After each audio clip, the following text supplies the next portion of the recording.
ಶ್ರೀ ಗುರು ಬಸವಲಿಂಗಾಯ ನಮಃ.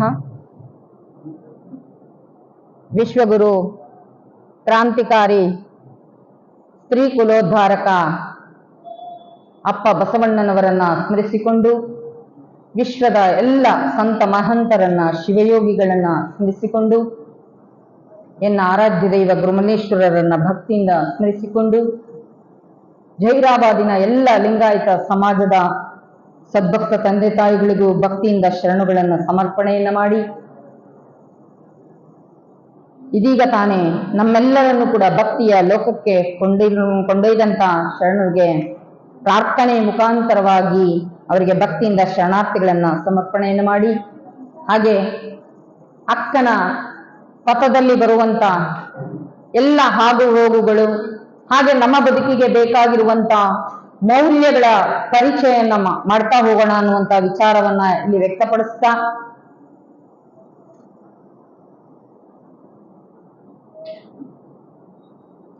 ಬಸವಣ್ಣನೇ ತಂದೆ, ಬಸವಣ್ಣನೇ ತಾಯಿ, ಬಸವಣ್ಣನೇ ಪರಮ ಬಂಧುವೆನಗೆ, ವಸುದೀಶ ಕಪಿಲ ಸಿದ್ಧ ಮಲ್ಲಿಕಾರ್ಜುನಯ್ಯ, ನಿಮ್ಮ ಹೆಸರಿಟ್ಟ ಗುರು ಬಸವಣ್ಣನಯ್ಯ.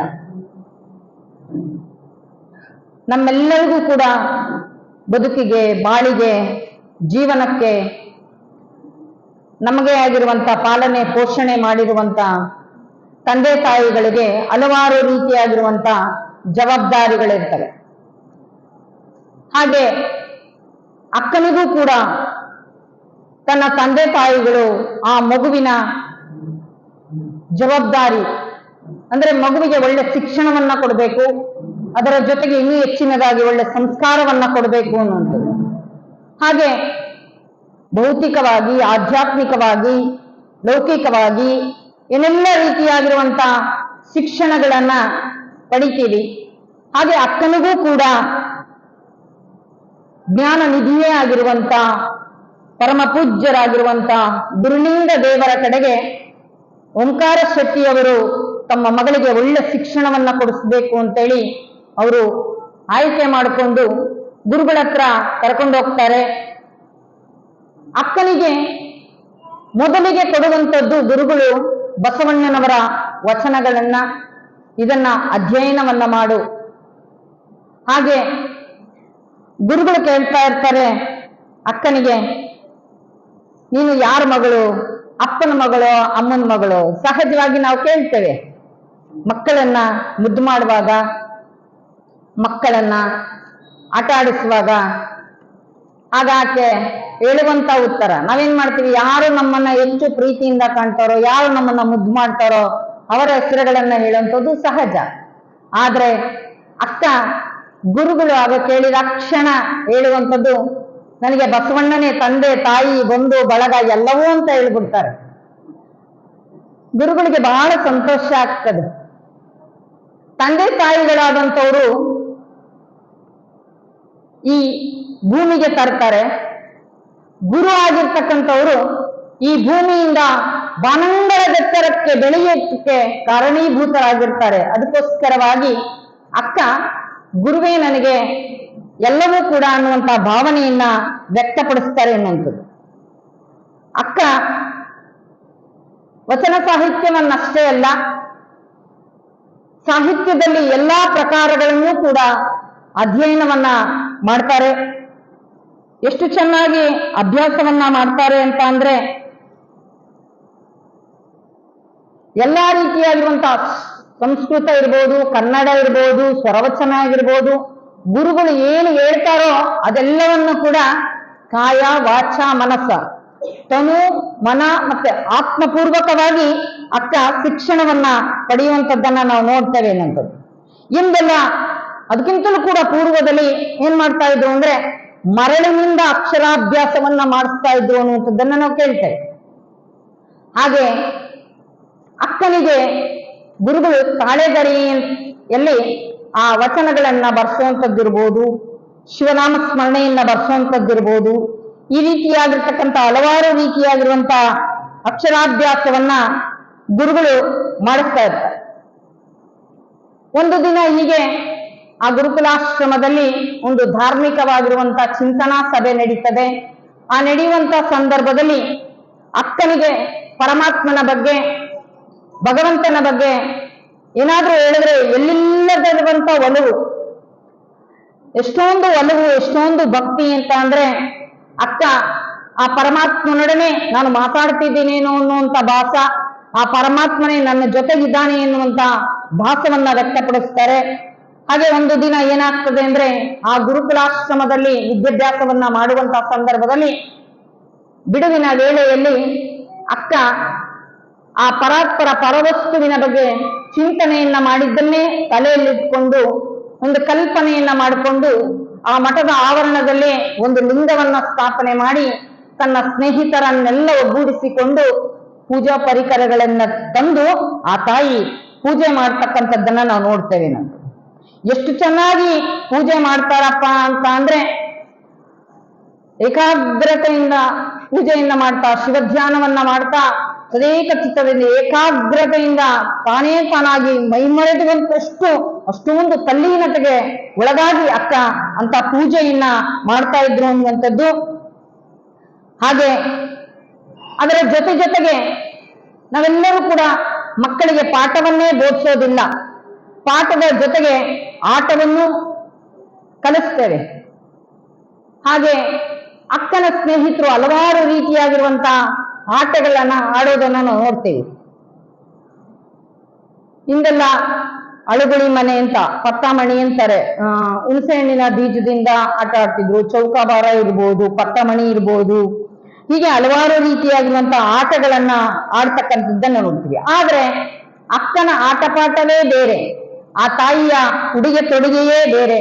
ಆದ್ರೆ ಯಾವುದೇ ರೀತಿಯಾಗಿರುವಂತ ಇಂಥದ್ದೇ ನಾನು ಆಡಬೇಕು, ಇಂಥದ್ದೇ ನಾನು ಮಾಡಬೇಕು, ಅದರ ಮೇಲೆ ಯಾವುದ್ರ ಮೇಲೂ ಆಸಕ್ತಿ ಹೆಚ್ಚಾಗಿ ಇರೋದಿಲ್ಲ. ಆದ್ರೆ ಲೌಕಿಕದ ಬದುಕಿನ ಮಕ್ಕಳ ಆಟಪಾಠವೇ ಬೇರೆ ಆಗಿತ್ತು, ಆದ್ರೆ ಅಕ್ಕನ ಆಟಪಾಠವೇ ಬೇರೆ ಆಗಿತ್ತು ಅನ್ನುವಂಥದ್ದು. ನಾವೆಲ್ಲ ಮಕ್ಕಳನ್ನ ನೋಡ್ತೀವಿ, ಗೊಂಬೆ ಆಟ ಆಡೋದನ್ನ ನೋಡ್ತೀವಿ. ಹಾಗೆ ಮದುವೆಯ ದೊಡ್ಡವರು ಮಾಡುವಂತ ಮದುವೆಯನ್ನ ನೋಡಿ ಅವರು ಮದುವೆ ಆಟವನ್ನ ಆಡೋದನ್ನ ನೋಡ್ತೇವೆ. ಹಾಗೆ ಅಕ್ಕನ ಸ್ನೇಹಿತರು ಆ ರೀತಿಯಾಗೆಲ್ಲ ಆಟವನ್ನ ಆಡೋದನ್ನ ಆಕೆ ಎಲ್ಲ ಹಾಗೆ ಸೂಕ್ಷ್ಮವಾಗಿ ಗಮನಿಸ್ತಾ ಇರ್ತಕ್ಕಂಥದ್ದನ್ನ ನಾವು ನೋಡ್ತೇವೆ. ಹಾಗೆ ಅಕ್ಕ ಭಾವ ತುಂಬಿ ಪೂಜೆ ಮಾಡುವಂಥದ್ದು, ಅಂತರ್ಮುಖಿಯಾಗಿ ಆ ಧ್ಯಾನಾಸಕ್ತರಾಗಿರ್ತಕ್ಕಂಥದ್ದನ್ನ ಎಲ್ಲ ಒಂದ್ ಕಡೆ ಗುರುಗಳು ಸೂಕ್ಷ್ಮವಾಗಿ ಆ ತಾಯಿಯನ್ನ ಗಮನಿಸ್ತಾರೆ ಅನ್ನುವಂಥದ್ದು. ಆದ್ರೆ ಆ ಗುರು ಎಂತ ಶಿಕ್ಷಣವನ್ನ ಕೊಡ್ತಾರಪ್ಪ ಅಂದ್ರೆ ನಮ್ಮಲ್ಲಿರುವಂತ ಸೂಕ್ತವಾಗಿರುವಂತ ಶಕ್ತಿಯನ್ನ ವಿಕಾಸ ಮಾಡುವಂತ ಗುರುವನ್ನ ಆ ತಾಯಿ ಪಡ್ಕೊಂಡಿರ್ತಕ್ಕಂಥದ್ದು. ಹಾಗೆ ಅಂತಃಕರಣವನ್ನ ಅರಳಿಸಿರುವಂತ ಆ ಸದ್ಗುಣಗಳನ್ನ ತನ್ನ ಬದುಕಿನಲ್ಲಿ ಮೈಗೂಡಿಸಿಕೊಳ್ಳುವಂತ ವಿಚಾರ ಚಿಂತನೆಯನ್ನ ಆ ಗುರುಗಳು ಗುರುಕುಲಾಶ್ರಮದಲ್ಲಿ ವಿದ್ಯಾಭ್ಯಾಸವನ್ನ ಮಾಡಿಸ್ತಾ ಇರ್ತಾರೆ ಅನ್ನುವಂಥದ್ದು. ನಾವು ಕೂಡ ಶಿಕ್ಷಣವನ್ನ ಕೊಡಿಸ್ತೇವೆ, ಆದ್ರೆ ಎಲ್ಲೋ ಒಂದ್ ಕಡೆ ನಾವು ತುಂಬಾ ಜವಾಬ್ದಾರಿಯನ್ನ ತಗೊಳ್ಳೋದಿಲ್ವೇನೋ ಅನಿಸ್ತದೆ. ನಮ್ಮ ಯುವ ಪೀಳಿಗೆಯನ್ನ ನಾವು ನೋಡಿದಾಗ ಅವರಿಗೆ ಎಲ್ಲೋ ಒಂದು ರೀತಿ ಧಾರ್ಮಿಕವಾಗಿ, ವೈಚಾರಿಕವಾಗಿರುವಂತ, ಸಮಗ್ರವಾಗಿರುವಂತ ತಳಹದಿಯನ್ನ ಹಾಕಿಕೊಡಲಾರದೆ ಇರುವಂತ ಒಂದು ನಿಟ್ಟಿನಲ್ಲಿ ಇವತ್ತು ಯುವ ಪೀಳಿಗೆ ಎತ್ತ ಸಾಗ್ತಾ ಇದೆ ಎನ್ನುವಂಥದ್ದನ್ನ ನೋಡಿದ್ರೆ ಮುಂದಿನ ದಿನಮಾನಗಳಲ್ಲಿ ನಾವೆಲ್ಲರೂ ಕೂಡ ಆತಂಕಕ್ಕೆ ಒಳಗಾಗ್ತೇವೆ ಅನ್ನುವಂಥದ್ದು.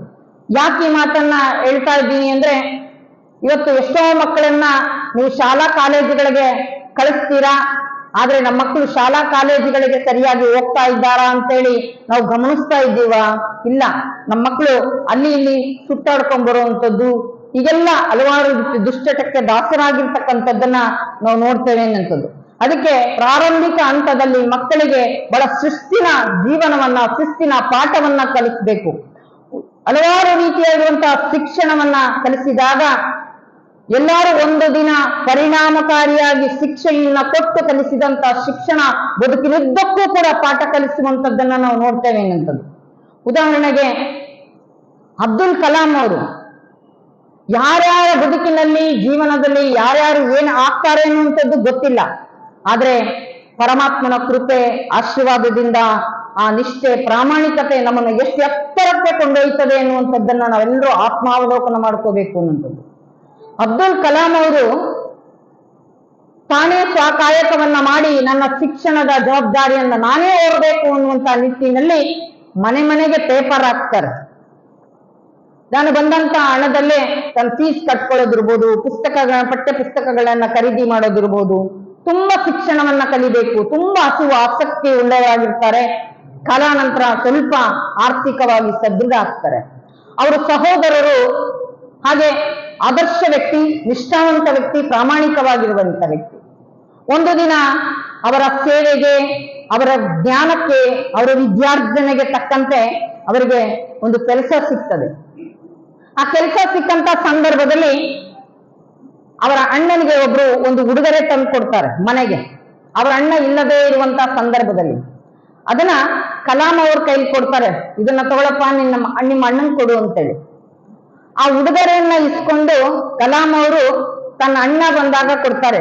ಅಣ್ಣ, ಇದನ್ನ ಯಾರೋ ತಂದು ಕೊಟ್ರು, ನಿಮ್ಮ ಅಣ್ಣನಿಗೆ ಕೊಡು ಅಂತೇಳಿ. ಅವರ ಅಣ್ಣ ಆ ಉಡುಗೊರೆಯನ್ನ ಬಿಚ್ಚಿ ನೋಡ್ತಾರೆ. ಅದರಲ್ಲಿ 2 ಬೆಳ್ಳಿ ಬಟ್ಟಲುಗಳಿರ್ತವೆ. ಅವರ ಅಣ್ಣಂಗೆ ಅದನ್ನ ನೋಡಿ ತುಂಬಾ ಕೋಪ ಬರ್ತದೆ. ತನ್ನ ತಮ್ಮನಿಗೆ 2 ಏಟ್ ಕೊಡ್ತಾರೆ. ಇದನ್ನ ಯಾಕೆ ಇಸ್ಕೊಂಡೆ, ಇದನ್ನ ಯಾಕೆ ತಗೊಂಡೆ? ನನಗೆ ಪರಮಾತ್ಮ ಕೊಟ್ಟಿರುವಂತ, ನಾನು ಸೇವೆ ಮಾಡೋದಕ್ಕೆ ಅವಕಾಶ ಕೊಟ್ಟಿದ್ದಾನೆ ಭಗವಂತ. ನಾನು ಸೇವೆ ಮಾಡಬೇಕೇ ವಿನಃ, ನೀಡಬೇಕೇ ವಿನಃ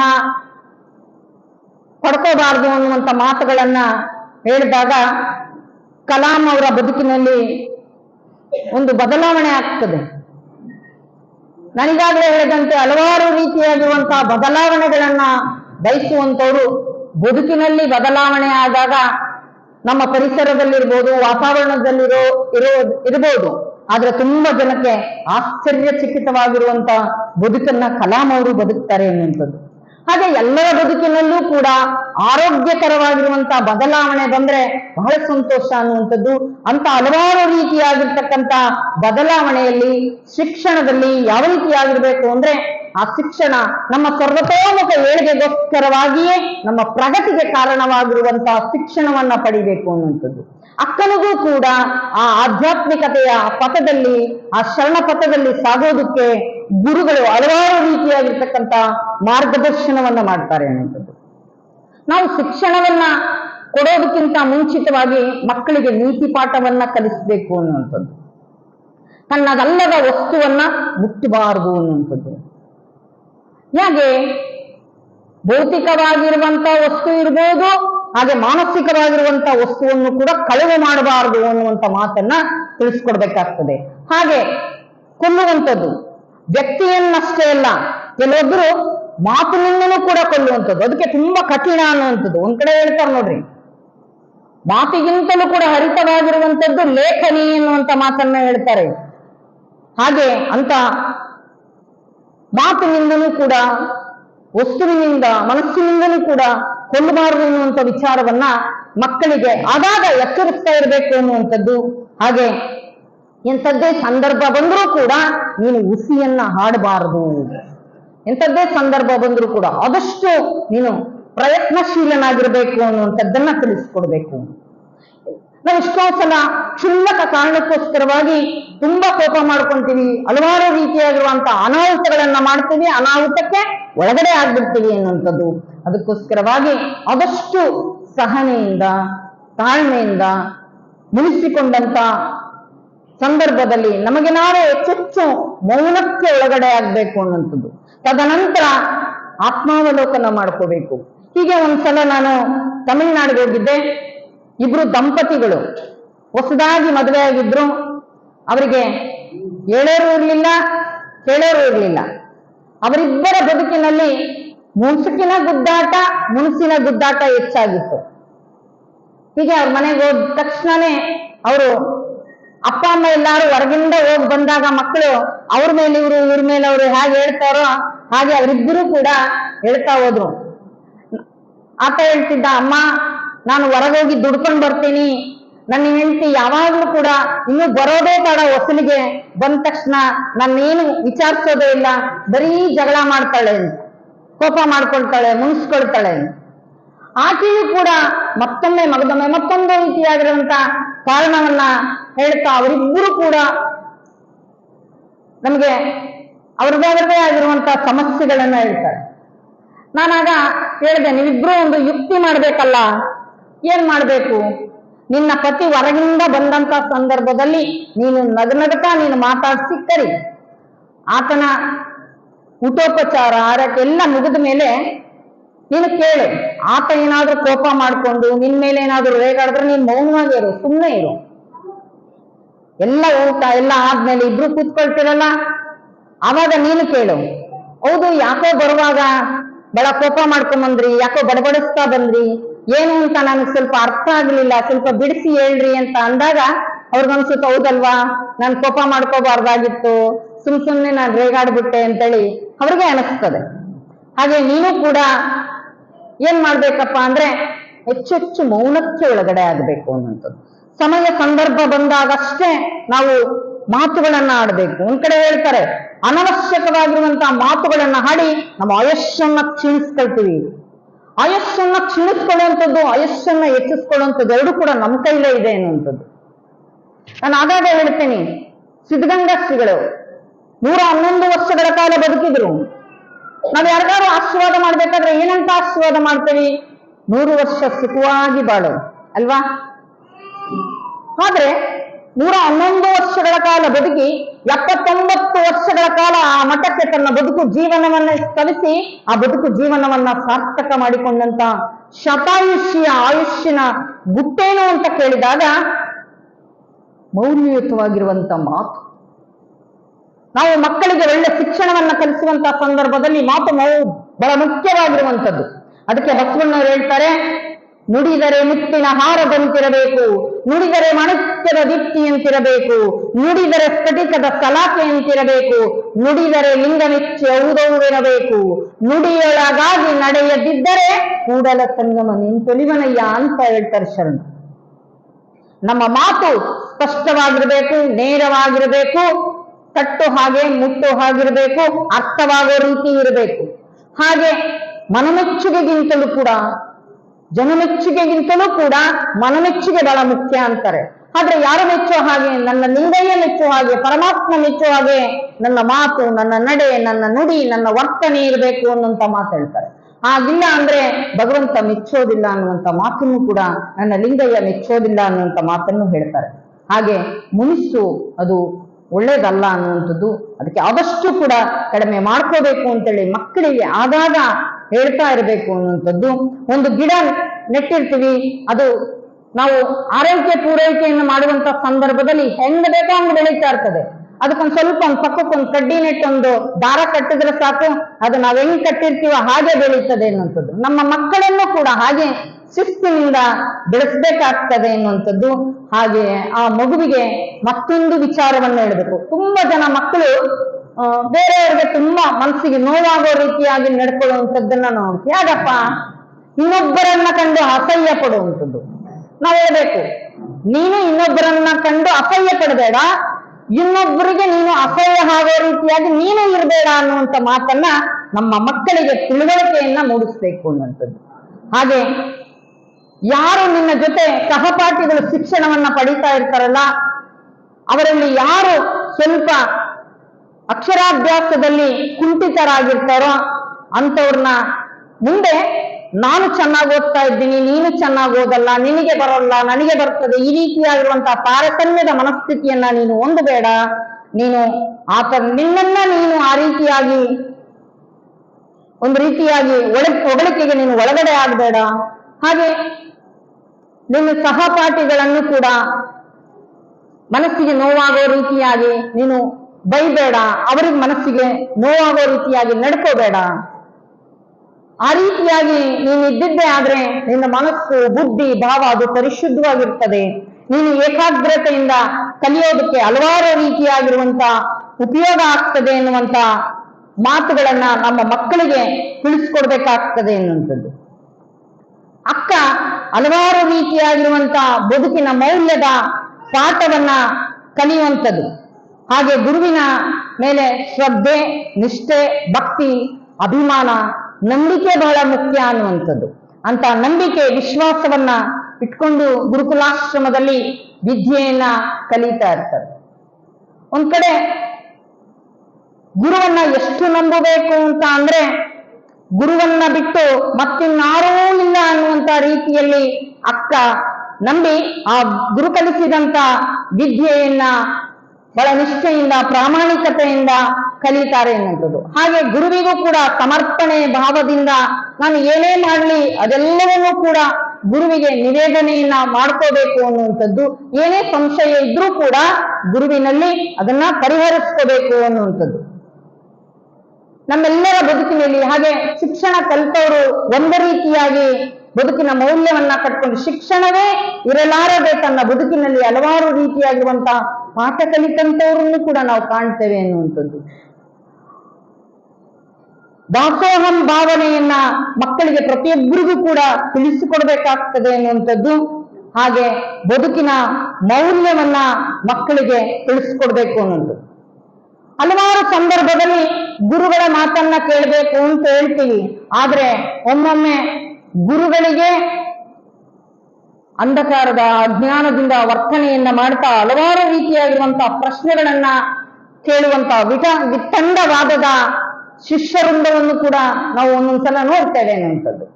ಹೀಗೆ ಒಂದ್ಸಲ ಒಂದು ಮಠದಲ್ಲಿ ಒಬ್ಬ ಶಿವಯೋಗಿಗಳು ಧ್ಯಾನ ಯೋಗವನ್ನ ಮಾಡ್ತಾ ಇರ್ತಾರೆ. ತನ್ನ ಆ ಮಠದ ವಾತಾವರಣದಲ್ಲಿ ಕಾಯಕವನ್ನ ಮಾಡ್ತಾ ಇರುವಂತಹ ಸಂದರ್ಭದಲ್ಲಿ ಒಬ್ಬಾತ ಹೋಗಿ ಗುರುಗಳನ್ನ ಕೇಳ್ತಾನೆ. ಅವತ್ತು ಅಮಾವಾಸ್ಯೆಯ ಕತ್ತಲು, ಇನ್ನೇನು ಒತ್ತು ಮುಳುಗಿದೆ, ಕತ್ತಲು ಆವರಿಸ್ಬೇಕು ಅಂತ ಸಂದರ್ಭದಲ್ಲಿ ಆತ ಹೋಗಿ ಕೇಳ್ತಾನೆ, ಗುರುಗಳೇ ಇವತ್ತು ಹುಣ್ಣಿಮೆ ಅಲ್ವಾ? ಆತನಿಗೂ ಗೊತ್ತು ಅಮಾವಾಸ್ಯೆ ಅಂತ, ಆದ್ರೆ ಗುರುಗಳೇ ಇವತ್ತು ಹುಣ್ಣಿಮೆ ಅಲ್ವೇ, ಚಂದ್ರ ಕಾಣಿಸ್ತಾನೇ ಇಲ್ಲ ಅಂತ ಹೇಳ್ತಾನೆ. ಹೌದೇನಪ್ಪ, ಹಾಗಾದ್ರೆ ಇವತ್ತು ಅಮಾವಾಸ್ಯೆಯಾ? ಹಾಗಾದ್ರೆ ಚಂದ್ರ ಕಾಣಿಸ್ತಾ ಇಲ್ವಾ ಅಂತ. ಮಹಾ ತಪಸ್ವಿಗಳು, ಮಹಾಯೋಗಿಗಳು ಆಗಿರುವಂತ ಶಿವಯೋಗಿಗಳು ಆಗಿರುವಂತ ಪರಮ ಪೂಜ್ಯರು, ನೀನು ಹಾಗಾದ್ರೆ ಚಂದ್ರನನ್ನ ನೋಡ್ಬೇಕೇನಪ್ಪ ಅಂತಾರೆ. ಹೌದು ಬುದ್ಧಿ, ಯಾಕೋ ಕಾಣಿಸ್ತಾನೆ ಇಲ್ಲ ಅಂತಾನೆ. ಆಗ ಗುರುಗಳು ತನ್ನ ಕೊರಳಲ್ಲಿರುವಂತ ರುದ್ರಾಕ್ಷಿಯನ್ನ ತೆಗೆದು ಹೀಗೆ ಗರಗರ ಗರಗರನೇ ತಿರುಗಿಸ್ತಾರೆ. ಆ ತಿರುಗಿಸುವಂತ ಆ ಸಂದರ್ಭದಲ್ಲಿ ಆತನಿಗೆ ಬೆಳಕು ತೋರಿಸ್ತಾರೆ ಗುರುಗಳು. ಇದೋ ನೋಡು ನೀನು ನೋಡ್ಬೇಕಾಗಿರುವಂತ ಚಂದ್ರ ಅಂತ ಹೇಳಿ.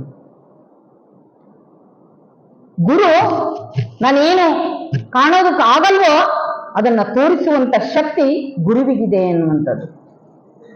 ಅಂತ ಗುರುವನ್ನು ಪಡೆದಿರ್ತಾರೆ ಅಕ್ಕ ಅನ್ನುವಂಥದ್ದು. ಅಂತ ಗುರುವಿನ ಮಹತ್ವವನ್ನ ಅರಿತು ಆತ ಪಶ್ಚಾತ್ತಾಪಕ್ಕೆ ಒಳಗಡೆಯಾಗಿ ಗುರುವಿಗೆ ಶರಣಾಗ್ತಾನೆ ಎನ್ನುವಂಥದ್ದು. ಗುರು ಶಿಷ್ಯನಿಗೆ ಏನನ್ನ ಕೊಡಬೇಕು, ಗುರು ಶಿಷ್ಯನಿಗೆ ಏನನ್ನ ಕೊಡ್ತಾನೆ, ಏನನ್ನ ತೋರಿಸ್ಬೇಕು, ಏನನ್ನ ಮಾಡಬೇಕು, ಈ 4 ವಿಚಾರ ಚಿಂತನೆಗಳನ್ನ ಇವತ್ತು ಮಾಡೋಣ ಅನ್ನುವಂಥದ್ದು. ಗುರು ಜ್ಞಾನವನ್ನ, ಧರ್ಮದ ಕುರುಹಾಗಿರುವಂತ ಆ ಇಷ್ಟಲಿಂಗವನ್ನ ಕೊಡಬೇಕು, ನಮಗೆ ಸಂಸ್ಕಾರವನ್ನ ಕೊಡಬೇಕು, ಬದುಕಿನ ಮೌಲ್ಯವನ್ನ ಕಟ್ಟಿಕೊಡಬೇಕು, ತಿಳುವಳಿಕೆಯನ್ನು ಕೂಡ ಮೂಡಿಸ್ಬೇಕು ಅನ್ನುವಂಥದ್ದು. ಹಾಗೆ ನಮ್ಮನ್ನ ಸನ್ಮಾರ್ಗಕ್ಕೆ ಕೊಂಡೊಯ್ಯಬೇಕು. ಇನ್ನೂ ಕೆಲವರು ಗುರುಗಳಿರ್ತಾರೆ, ಗುರುವಿನಲ್ಲಿ ಬಹಳ ರೀತಿಯಾಗಿರುವಂತಹ ಗುರುಗಳನ್ನ ನಾವು ಕಾಣ್ತೇವೆ ಅನ್ನುವಂಥದ್ದು. ಕೆಲವರು ನಮ್ಮನ್ನ ಭಯ ಹುಟ್ಟಿಸಿ ಭೀತಿಯಲ್ಲಿ ಬದುಕಿ ನಮ್ಮ ಬದುಕನ್ನೇ ತಲ್ಲಣಗೊಳಿಸುವಂತಹ ಗುರುಗಳನ್ನು ಕೂಡ ನಾವು ನೋಡ್ತೇವೆ ಅನ್ನುವಂಥದ್ದು. ಯಂತ್ರ, ತಂತ್ರ, ಮಂತ್ರ, ಮಾಟ ಇವೆಲ್ಲವನ್ನು ಕೂಡ ಮಾಡಿ ನಮ್ಮನ್ನ ಭಯದ ವಾತಾವರಣದಲ್ಲಿ ಇಡುವಂತದ್ದನ್ನ ನಾವು ನೋಡ್ತೇವೆ. ಹಾಗೆ ದೇವರು ಅಂತ ಹೇಳ್ಬಿಟ್ಟು ದೇವರು ಧರ್ಮದ ಹೆಸರಿನಲ್ಲಿ ಮೌಢ್ಯಾಚರಣೆಗಳನ್ನ ಮಾಡುವಂತ ಗುರುಗಳನ್ನು ಕೂಡ ನೋಡಿದ್ದೀವಿ. ಈಗ ತೆಂಗಿನಕಾಯಿ ಕೊಡೋದು, ನಿಂಬೆಹಣ್ಣು ಕೊಡೋದು, ಇದು ದೇವರು ಅಂತ ಹೇಳೋದು, ಇದನ್ನ ಪೂಜೆ ಮಾಡಿ ಅಂತ ಹೇಳೋದು, ಇದು ಪೂಜೆ ಮಾಡಿದ್ಮೇಲೆ ನಮ್ಗೇನು ಪರಿಣಾಮ ಅನ್ಸಿಲ್ಲ ಅಂತ ಅಂದ್ರೆ ಮತ್ತವ್ರು ಇನ್ನೊಂದು ಹೇಳ್ತಾರೆ, ನೀವು ಸರಿಯಾಗಿ ಮಾಡಿಲ್ಲ, ನಾನು ಹೇಳ್ಕೊಟ್ಟು ಮಂತ್ರ ಸರಿಯಾಗಿ ನೀವು ಹೇಳಿಲ್ಲ, ಹೀಗೆಲ್ಲ ಕಾರಣಗಳನ್ನ ಹೇಳ್ತಾರೆ. ಅದ್ಯಾವುದನ್ನು ಕೂಡ ನಾವು ನಂಬಬಾರದು ಅನ್ನುವಂಥದ್ದನ್ನ ನಾವು ಬಹಳ ಚೆನ್ನಾಗಿ ಅರ್ಥ ಮಾಡ್ಕೋಬೇಕು ಅನ್ನುವಂಥದ್ದು. ಹಾಗೆ ನಾನು ಹೇಳಿದ್ನಲ್ಲ, ಮಾಟ ಮಂತ್ರ ಇವೆಲ್ಲವೂ ತಂತ್ರ ಕುತಂತ್ರಗಳನ್ನ ಮಾಡಿ ಜನರನ್ನ ಮೋಡಿ ಮಾಡಿ ಅವರ ಬೆಳವಣಿಗೆಯನ್ನ ಸಹಿಸಲಾರದೆ ಈ ಕೃತ್ಯಕ್ಕೆ ಒಳಗಾಗುವಂಥದ್ದನ್ನ ನಾವು ನೋಡ್ತೇವೆ ಅನ್ನುವಂಥದ್ದು. ಅದಕ್ಕೋಸ್ಕರವಾಗಿ ಇಂಥವ್ರ ಯಾರೂ ಕೂಡ ನಂಬಬಾರದು ಅನ್ನುವಂಥ ವಿಚಾರವನ್ನ ಇಲ್ಲಿ ವ್ಯಕ್ತಪಡಿಸ್ತಾ, ಆಗ ಶಿವಯೋಗ ಸಾಧನೆಯ ಮಾರ್ಗವನ್ನ ತೋರಿಸ್ಬೇಕು ಸದ್ಗುರು ಆಗಿರುವಂತವರು. ಆ ಸತ್ಪಥದಲ್ಲಿ ಸನ್ಮಾರ್ಗದಲ್ಲಿ ನಡೆಸುವಂತ ನಾವು ಸಾಗುವಂತ ಪಥವನ್ನ ಆ ಶರಣರ ಹಾದಿಯನ್ನ ನಮಗೆ ತೋರಿಸ್ಬೇಕು. ಅಂತ ಶಿವಯೋಗಿಗಳ ಬದುಕು ಬರಹ ಬೋಧೆ ನಮಗೆ ನೀಡಬೇಕು ಅನ್ನುವಂಥದ್ದು ಸಾಧಕನಿಗೆ ಬೇಕಾಗಿರುವಂಥದ್ದು. ಸಚ್ಚಿಂತನೆಯನ್ನು ಮಾಡುವಂತ ಆ ಶರಣನಿಗೆ ಆ ಸಾಧಕನಿಗೆ ತೋರಿಸ್ಬೇಕಾಗಿರುವಂತ ಪಥ ಆ ವೈಚಾರಿಕವಾಗಿರುವಂಥದ್ದು, ವೈಜ್ಞಾನಿಕವಾಗಿರುವಂತಹ ಪಥವನ್ನ ತೋರಿಸ್ಬೇಕು ಅನ್ನುವಂಥದ್ದು. ಹಾಗೆ ಗುರು ಶಿಷ್ಯನಲ್ಲಿರ್ತಕ್ಕಂಥ ಅಂಧಕಾರವನ್ನ ಅಜ್ಞಾನವನ್ನ ಅಳಿಸಿ ಸುಜ್ಞಾನದೆಡೆಗೆ ನಮ್ಮನ್ನ ಕೊಂಡೊಯ್ಯಬೇಕಾಗ್ತದೆ ಎನ್ನುವಂಥದ್ದು. ಹೇಗೆ ಕೊಂಡೊಯ್ಯಬೇಕು, ಆ ಗುರುವನ್ನ ನಾವು ಹೇಗೆ ಹಿಡ್ಕೋಬೇಕು ಅಂತ ಅಂದ್ರೆ, ಉದಾಹರಣೆಗೆ ಒಬ್ಬ ತಾಯಿ ಒಂದು ಊರಲ್ಲಿ ಬಹಳ ದೊಡ್ಡ ಜಾತ್ರೆ ನಡೀತಾ ಇರ್ತದೆ. ಆ ಜಾತ್ರೆಯಲ್ಲಿ ಜನಜಂಗುಳಿ, ಮಕ್ಕಳಿಗೆ ಬೇಕಾಗಿರುವಂಥದ್ದು, ದೊಡ್ಡವರು ಬೇಕಾಗಿರುವಂತಹ ಸಾಮಾನುಗಳು ಪರಿಕರಗಳು ಎಲ್ಲವೂ ಕೂಡ ಜಾತ್ರೆಯಲ್ಲಿ ಸಿಗ್ತದೆ. ಆಗ ಆ ಮಗು ಏನ್ ಮಾಡ್ತದೆ, ತಾಯಿ ಜೊತೆಗೆ ಕೈ ಹಿಡ್ಕೊಂಡು ಬರ್ತದೆ. ತಾಯಿ ಬರುವಂತ ಹಾದಿಯಲ್ಲಿ ಹೇಳಿರ್ತಾರೆ, ಯಾವುದೇ ಕಾರಣಕ್ಕೂ ನೀನು ಕೈ ಬಿಡಬೇಡ, ನೀನು ನನ್ನ ಕೈ ಹಿಡ್ಕೊಂಡಿರ್ಬೇಕು. ಯಾಕೆ ಅಂದ್ರೆ ಇಲ್ಲಿ ಬಹಳ ಜನ ಇದ್ದಾರೆ, ನೀನು ಕಳೆದೋಗ್ತೀಯ ಅನ್ನುವಂತ ಮಾತನ್ನ ಹೇಳ್ತಾರೆ. ಸರಿ ಅಂತೇಳಿ ಆ ಮಗು ಆ ಕಡೆ ಈ ಕಡೆ ನೋಡ್ತಾ, ಅಮ್ಮ ನನ್ಗದು ಬೇಕು ಇದು ಬೇಕು ಅಂತೇಳಿ ಕೇಳ್ತಾ ಬರ್ತದೆ. ಆ ತಾಯಿ ಕುಡಿಸ್ತೀನಿ ಅಂತೇಳಿ ಹಾಗೆ ಕರ್ಕೊಂಡು ಹೋಗ್ತಾರೆ. ಆ ಜನಜಂಗುಳಿಯಲ್ಲಿ ಹೋಗುವಂತ ಸಂದರ್ಭದಲ್ಲಿ ಮಗು ಆಟಿಕೆ ಗೊಂಬೆಗಳನ್ನ ನೋಡ್ತಾ ತನ್ನ ತಾಯಿಯ ಕೈಯನ್ನ ಬಿಟ್ಟು ಬಿಡ್ತದೆ. ತನ್ನ ತಾಯಿ ತನ್ನ ಮಗು ಕೈ ಹಿಡ್ಕೊಂಡಿದೆ ಅಂತೇಳಿ ಭಾವಿಸ್ಕೊಂಡು ಹಾಗೆ ಆಕೆ ಹೋಗ್ತಾಳೆ. ಹೋದಂತ ಸಂದರ್ಭದಲ್ಲಿ ಮಕ್ಕಳಿಲ್ಲದ ಇಬ್ಬರು ದಂಪತಿಗಳು ಆ ಮಗುವನ್ನ ನೋಡ್ತಾರೆ. ಆ ರೋಗಿಸುವಂತ ಮಗುವನ್ನ ನೋಡಿ ಅವರು ಆ ಮಗುವನ್ನ ಎತ್ಕೊಂಡು ಮುದ್ದಾಡ್ತಾರೆ. ಆ ಮಗುವಿಗೆ ಏನ್ ಬೇಕು ಅಂತ ಕೇಳ್ತಾರೆ. ಆದ್ರೆ ಆ ಮಗು ರೋಗಿಸ್ತಾ ಇರ್ತದೆ. ಆ ಮಗು ಗೊಂಬೆ ಬೇಕು ಅಂತೇಳಿ ಆಟಿಕೆ ಬೇಕು ಅಂತ ಕೇಳ್ತಾ ಇದ್ದಂತ ಮಗು ಏನ್ ಮಾಡ್ತದೆ ಅಂದ್ರೆ, ನನಗೆ ಅಮ್ಮ ಬೇಕು ಅಂತ ಹೇಳ್ತದೆ. ಅಮ್ಮ ಬೇಕು ಅಂದ ತಕ್ಷಣ ಅವರು, ನಾವೇ ನಿಮ್ಮ ಅಮ್ಮ ಅಪ್ಪ, ನಾವು ನಿನ್ನ ಚೆನ್ನಾಗಿ ನೋಡ್ಕೊತೀವಿ ಬಾ, ಹಾಗೆ ಹೀಗೆ ಅಂತ ಹೇಳ್ತಾರೆ. ಆಗ ಇಲ್ಲ, ನನಗೆ ಅಮ್ಮ ಬೇಕು ಅಂತ ಹೇಳ್ತದೆ ಮಗು. ಅದಕ್ಕಿಂತ ಮುಂಚೆ ಮಗು ಗೊಂಬೆ ಬೇಕು ಅಂತ ಇರುವಂತ ಮಗು ತನ್ನ ತಾಯಿಯನ್ನ ಕಳ್ಕೊಂಡಾಕ್ಷಣ ನನಗೆ ತಾಯಿ ಬೇಕು ಅಂತ ಹೇಳ್ತದಲ್ಲ, ಹಾಗೆ ನಾವೇನ್ ಮಾಡ್ತೀವಿ, ಆ ಸಿಕ್ಕಂತ ಅವಕಾಶಗಳು ಕಣ್ಮುಂದೆ ಇದ್ರೂ ಕೂಡ ನಾವು ಕಾಣಲಾರದಂಗೆ ಇರ್ತೀವಿ. ಅವಕಾಶದ ಮಹತ್ವ ನಮಗೆ ಗೊತ್ತಾದಾಗ ಅದನ್ನ ಹುಡುಕಾಡೋದಕ್ಕೆ ತಡಕಾಡೋದಕ್ಕೆ ಹೋಗ್ತೀವಿ ನಾನು. ಅದಕ್ಕೆ ಅಂಬಿಗರ ಚೌಡಯ್ಯ ಹೇಳ್ತಾರೆ, ಗಾಳಿ ಬಿಟ್ಟಲ್ಲಿ ತೂರಿಕೊಳ್ಳಿರಯ್ಯ, ಗಾಳಿ ನಿನ್ನ ಅಧೀನವಲ್ಲ, ನಾಳೆ ತೂರುವೇನೆಂದರೆ ಇಲ್ಲಿಲ್ಲವಯ್ಯ ಅಂತ ಹೇಳ್ತಾರೆ. ಅವಕಾಶ ಬಂದಾಗ ಅದನ್ನ ಸದುಪಯೋಗ ಪಡಿಸ್ಕೋಬೇಕು, ಅದನ್ನ ಪಡ್ಕೋಬೇಕು ಅನ್ನುವಂಥದ್ದು. ಅಂತ ಆ ಸದುಪಯೋಗವನ್ನ, ಸಮಯ ಪ್ರಜ್ಞೆಯನ್ನ, ಸಮಯ ಪಾಲನೆಯನ್ನ, ಜ್ಞಾನವನ್ನ, ಅನುಭವವನ್ನ, ಅಕ್ಕ ಪ್ರೀತಿಯಿಂದ ಅದೆಲ್ಲವನ್ನು ಕೂಡ ಸ್ವೀಕಾರ ಮಾಡ್ತಾ ಸತ್ಪಥದ ಹಾದಿಯಲ್ಲಿ ಸಾಕ್ತಾ ಇರ್ತಾರೆ ಅನ್ನುವಂಥದ್ದು. ಅದಕ್ಕೋಸ್ಕರವಾಗಿ ನಾವೆಲ್ಲರೂ ಕೂಡ ಅಂತ ಸತ್ಪಥದಲ್ಲಿ ಸಾಗಬೇಕಾಗ್ತದೆ ಎನ್ನುವಂಥದ್ದು. ಆದ್ರೆ ನಮ್ಮ ಬದುಕಿಗೆ ಯಾವುದು ಮುಖ್ಯ ಯಾವುದು ಅಮುಖ್ಯ ಅನ್ನುವಂಥದ್ದನ್ನ ನಾವು ಬಹಳ ಚೆನ್ನಾಗಿ ಅರ್ಥ ಮಾಡ್ಕೋಬೇಕು ಅನ್ನುವಂಥದ್ದು. ಇನ್ನೂ ಕೆಲವು ಗುರುಗಳು ಏನ್ ಮಾಡ್ತಾರಪ್ಪ ಅಂತ ಅಂದ್ರೆ, ನಮಗೆ ಒಂದೊಂದು ಮಾಸದಲ್ಲಿ ಒಂದೊಂದು ರೀತಿಯಾಗಿರುವಂತ ನಮ್ಮ ಬದುಕಿನಲ್ಲಿ ಹಲವಾರು ರೀತಿಯಾಗಿರುವಂತಹ ಹಬ್ಬ ಹರಿದಿನಗಳು ಬರುವಂತದ್ದನ್ನ ನಾವು ನೋಡ್ತೇವೆ. ಈ ಜನವರಿ ತಿಂಗಳಲ್ಲಿ ಬರ್ತದೆ ಧನುರ್ಮಾಸ ಅಂತ ಹೇಳಿ. ತುಂಬಾ ಜನ ಅದನ್ನ ನಮ್ ಕಡೆ ತುಂಬಾ ಆಚರಣೆ ಮಾಡ್ತಾರೆ. ಅರಳಿ ಮರಕ್ಕೆ ಹೋಗ್ಬಿಟ್ಟು ಅರಳಿ ಮರವನ್ನ ಸುತ್ತೋದು. ಹೋಗ್ಲಿ, ಯಾಕೆ ಮಾಡ್ತಾ ಇದ್ದೀವಿ, ಯಾಕೆ ಮಾಡ್ಬೇಕು, ಅದ್ರ ಪರಿಚಯ ಏನಾದ್ರೂ ಇದೆಯಾ ಅಂತ ಕೇಳಿದ್ರೆ ಇಲ್ಲ. ಅವ್ರು ಮಾಡ್ತಿದ್ರು ಅದಕ್ಕೆ ನಾನ್ ಮಾಡ್ತೀನಿ, ಅವ್ರು ಹೇಳಿದ್ರು ಅದಕ್ಕೆ ನಾನ್ ಮಾಡ್ತೀನಿ ಅನ್ನುವಂಥದ್ದು. ಹೀಗೆ ಒಂದ್ಸಲ ನಾನು ಒಂದು ಊರಿಗೆ ಹೋಗಿದ್ದಾಗ ಅವ್ರು ಕೇಳ್ತಾ ಇದ್ರು, ತಾಯಿ ನೀವು ಧನುರ್ಮಾಸ ಮಾಡಲ್ವೇ? ನೀವು ಇಷ್ಟೊಂದು ಜನ ಬಂದಿದ್ದೀರಲ್ಲ, ಯಾಕೆ ಬಂದಿದ್ದೀರಾ? ನಾವು ಧನುರ್ಮಾಸದ ಪೂಜೆಗೆ ಬಂದಿದ್ದೀವಿ. ಅದಕ್ಕೆ ನೀವು ಮಾಡಲ್ವೇ ಅಂತ ಕೇಳಿದಾಗ ನಾನು ಮಾಡಲ್ಲ. ಹಾಗಾದ್ರೆ ಇವತ್ತೆಲ್ಲ ಧನುರ್ಮಾಸದ ಪೂಜೆಗೆ ಬಂದಿದ್ದೀರಲ್ಲ, ಬನ್ನಿ ಕೂತ್ಕೊಳ್ಳಿ. ನಾನು ಯಾಕೆ ಮಾಡಲ್ಲ, ನೀವು ಯಾಕೆ ಮಾಡ್ತಾ ಇದ್ದೀರಾ, ಯಾಕೆ ಮಾಡ್ಬೇಕು ಯಾಕೆ ಮಾಡಬಾರ್ದು ಹೇಳ್ತೀನಿ ಬನ್ನಿ ಅಂತ ಹೇಳಿ ಅವ್ರನ್ನ ಕೂರಿಸ್ಕೊಂಡು ಹೇಳಿದೆ. ಅರಳಿ ಮರವನ್ನ ಸುತ್ತಿ ನೀವು ಸಮಯಹರಣ ಕಾಲಹರಣ ಮಾಡೋದ್ರ ಬದಲಾಗಿ ನೀವು ನಿಸರ್ಗದತ್ತ ಹೆಜ್ಜೆಯನ್ನ ಹಾಕಿ ನೀವು ಪಥಸಂಚಲನವನ್ನ ಮಾಡಿ ನಿಮ್ಮ ಆರೋಗ್ಯವನ್ನ ಕಾಪಾಡ್ಕೋಬೇಕೇನಹ ಈ ಮರದಡಿಗೆ ಹೋಗಿ ಸುತ್ತಿ ಆ ಮರದಡಿಗೆ ಹೋಗಿ ಸುತ್ರಿ ಎನ್ನುವಂತ ಮೌಢ್ಯಾಚರಣೆಗೆ ಕಂದಾಚಾರಕ್ಕೆ ನೀವು ಒಳಗಾಗಬೇಡ್ರಿ ಎನ್ನುವಂತ ಮಾತುಗಳನ್ನ ಅವ್ರಿಗೆ ಹೇಳಿದಾಗ ಅವ್ರು ಹೇಳ್ತಿದ್ರು, ಕಂಟಕ ಇದ್ರೆ ಪರಿಹಾರ, ನಾವು ಶಿವಯೋಗ ಸಾಧನೆಯನ್ನ ಮಾಡಿ ಶರಣ ಧರ್ಮದ ಆಚರಣೆಯನ್ನ ಮಾಡಿ ಶರಣ ತತ್ವವನ್ನ ಬದುಕಿನಲ್ಲಿ ಜೀವನದಲ್ಲಿ ಅಳವಡಿಸ್ಕೊಂಡ್ವಿ ಅಂದ್ರೆ ಯಾವ ಕಂಟಕವೂ ಇರಲ್ಲ, ಯಾವ ಪಾಪವೂ ಇರೋದಿಲ್ಲ ಅನ್ನುವಂಥದ್ದು. ಅದೆಲ್ಲವನ್ನ ತೊಲಗಿಸುವಂತ ಶಕ್ತಿ ಶರಣ ಧರ್ಮದಲ್ಲಿದೆ ಎನ್ನುವಂಥದ್ದು. ಹಾಗೆ ಇನ್ನೂ ಕೆಲವರು ಬೇವಿನ ಮರಕ್ಕೆ ಬನ್ನಿ ಮರಕ್ಕೆ ಸೀರೆ ಉಡಿಸುವಂತ ಪದ್ಧತಿ ಇಲ್ಲ.